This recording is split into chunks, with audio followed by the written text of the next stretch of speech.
ವಿಪರೀತ ಚರ್ಚೆಗಳು, ನಾಯಕತ್ವ ಬದಲಾವಣೆಯ ಚರ್ಚೆಗಳ ತನಕ ಬಂದು ನಿಂತು ಇದೆಲ್ಲದೂ ಈ ಎಪಿಸೋಡ್ ಆರಂಭಗೊಂಡಿದ್ದು ಬಿ ಆರ್ ಪಾಟೀಲರ ಅದೊಂದು ಆಡಿಯೋ ರಿಲೀಸ್ ಆಗೋದ್ರೊಂದಿಗೆ. ಶಾಸಕರ ಮಧ್ಯದಲ್ಲಿ ಎಷ್ಟು ಅಸಮಾಧಾನ ಇದೆ ಅಂತ ಒಬ್ಬೊಬ್ಬರಾಗಿ ಮಾತಾಡಿದಾಗ ಗೊತ್ತಾಯಿತು. B R Patil audio release ಬಗ್ಗೆ ಅವರೇ ಉತ್ತರ ಕೊಟ್ಟಿದ್ದಾರೆ.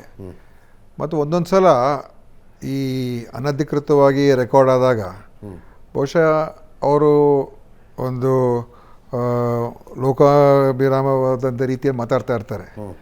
ಅವರು ಸಿದ್ದರಾಮಯ್ಯ ಅವ್ರ ಜೊತೆ ಭಾಳ ಹತ್ತಿರದಲ್ಲಿರುವಂಥವ್ರು ಬಿ ಆರ್ ಪಾಟೀಲ್.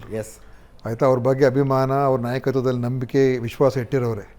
ಅದರಿಂದ ಅವರ ಆ ಒಂದು ಹೇಳಿಕೆಗಳು ಒಂದೊಂದು ಸಲ ನಾವು ಏನು ಈ ಸಂಭಾಷಣೆಗಳೇನಿರ್ತದೆ ಅದನ್ನು ನಾವು ಪೂರ್ತಿ ಅದರ ಅರ್ಥ ಅವ್ರು ಹೇಳಿದ್ದನ್ನೇ ಆ ರೀತಿ ಅರ್ಥ ತಗೊಳ್ತಕ್ಕಂಥ ಅವಶ್ಯಕತೆ ಇಲ್ಲ.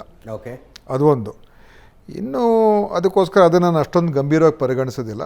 ಬಿ ಆರ್ ಪಾಟೀಲ್ ಅವರು ಹೇಳಿದ್ದಾರೆ, ಸಿ ಎಮ್ ಅವ್ರದ್ದು ಭೇಟಿಯಾಗಿದ್ದಾರೆ. ಅದರಿಂದ ನನಗನ್ಸುತ್ತೆ ಅದು ಅಲ್ಲಿಗೆ ಬಿಟ್ಟರೆ ಆಯಿತು, ಸಾಕು ಅಂತ ನಾವು ಬಿಡ್ತೀವಿ. ಬಟ್ ಉಳಿದ ಶಾಸಕರೇ ಬಿಡಲಿಲ್ಲ. ಏನಾಗಿದೆ, ಕೆಲವು ಸಂದರ್ಭಗಳಲ್ಲಿ ಹೇಳಿಕೆಗಳು ಕೊಡೋದು ಅಂತ ರೀತಿ ಇವತ್ತು ಸೋಷಿಯಲ್ ಮೀಡಿಯಾ ಇದೆ, ಎಲ್ಲೋದ್ರೂ ಟಿ ವಿ ಚಾನಲ್ಗಳು 20 ಮೈಕ್ಗಳಿರ್ತದೆ, ಯಾರೋ ಒಂದು ಪ್ರಶ್ನೆ ಕೇಳ್ತಾರೆ, ಏನೋ ಹೇಳ್ಬಿಡ್ತಾರೆ. ಇದೆಲ್ಲ ಸ್ವಲ್ಪ ಎಲ್ಲ ರಾಜಕೀಯ ಪಕ್ಷಗಳಲ್ಲೂ ಇದೆ ಇವತ್ತು ಕರ್ನಾಟಕದಲ್ಲಿ, ಕಾಂಗ್ರೆಸ್ ಒಂದೇ ಅಲ್ಲ ಅಲ್ವಾ. ಅದಕ್ಕೋಸ್ಕರ ಸ್ವಲ್ಪ ನಾವೇನು ಹೇಳ್ತೀವಿ ಅದರ ಪರಿಣಾಮ ಏನು ಅಂತ ತಿಳ್ಕೊಂಡು ಯೋಚನೆ ಮಾಡಿ ಮಾತಾಡೋದು ಒಳ್ಳೆಯದು.